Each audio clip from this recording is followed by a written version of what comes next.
First time namin kumain dito sa Siklab Restaurant. At napakasarap ng mga pagkain dito. Umorder kami ng golden juicy fried chicken. At itong salted fried rice, grabe, napakasarap din yan. At meron din sila ditong tinatawag na kohol ni Tangol. Napakalasa din yan at malinamnam. At bukod sa salted egg ay meron din sila ditong tocino fried rice.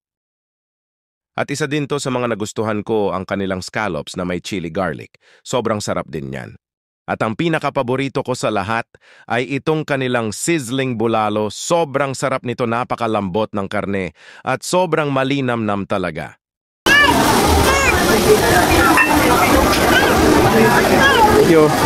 At inumpisahan na namin kumain.